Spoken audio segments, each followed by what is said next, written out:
જય માતાજી બધાને। અત્યારે ઉનાળો આવી ગયો છે અને બધા અથાણાની પાછળ પડી ગયા છે।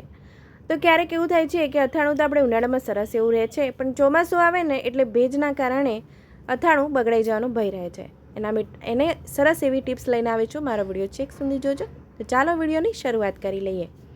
ચોમાસામાં પણ અથાણું ખરાબ નહીં થાય, બસ 2 ટીપા વસ્તુમાં નાખી દો અને રહો ટેન્શન ફ્રી।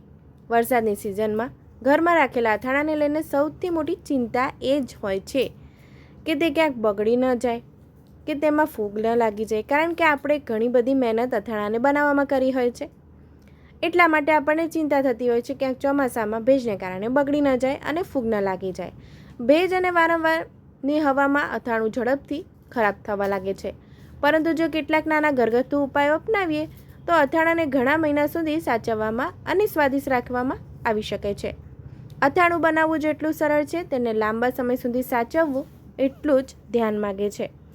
આ લેખમાં અમે તમને બતાવીશું કે કેવી રીતે વરસાદના મોસમમાં પણ અથાણાને બગડવાથી બચાવી શકાય છે અને તેને તાજગી સાથે લાંબા સમય સુધી સુરક્ષિત રાખી શકાય છે। અથાણાને વરસાદમાં બગડવાથી બચાવવાનો સૌથી સરળ અને અસરકારક ઉપાય છે વિનેગર અથવા સિટ્રિક એસિડ। સિટ્રિક એસિડનું બીજું છે કે આપણે લીંબુના ફૂલ પણ કહીએ છીએ। લીંબુના ફૂલ એક ડ્રાય વસ્તુ છે, પાવડરના ફોર્મમાં પણ મળે છે અને તમને દેખાવમાં ખાંડ જેવું લાગશે। તો વિનેગર અને સિટ્રિક એસિડનો ઉપયોગ કરીને તમે અથાણાને લાંબા સમય સુધી બચાવી શકો છો, ફૂગ લાગતા બચાવી શકો છો।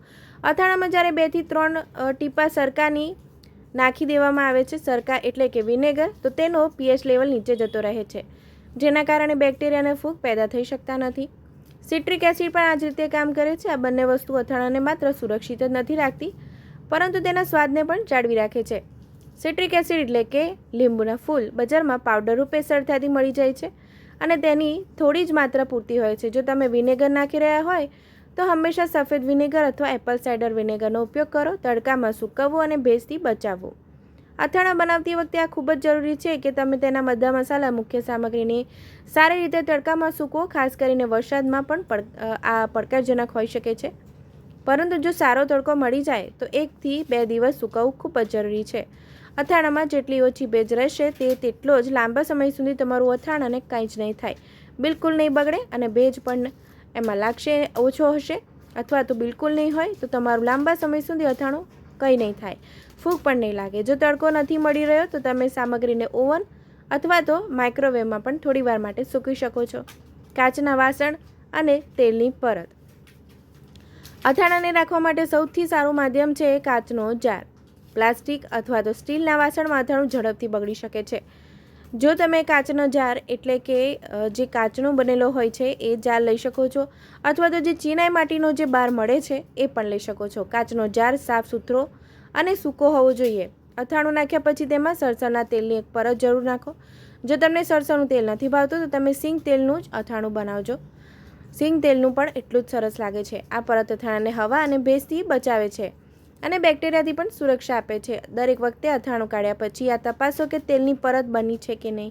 જો નહીં તો તમે ઉપરથી થોડું વધુ તેલ નાખી શકો છો। જ્યારે તમે ઉપરથી તેલ નાખો છો તો એ તમારે ધ્યાન રાખવાનું છે કે તેલને પહેલાં ગરમ કરવાનું છે, જેથી એમાં રહેલો ભેજ બધો ઉડી જાય અને પછી ઠંડુ થાય પછી તમારે તેલ નાખવાનું છે। હંમેશા સાફ ચમચાનો ઉપયોગ કરો। ઘણી વખત લોકો અથાણું કાઢતી વખતે ભીનો અથવા ગંદો ચમચો ઉપયોગમાં લઈ લે છે, જેના કારણે અથાણું ઝડપથી બગડી જાય છે।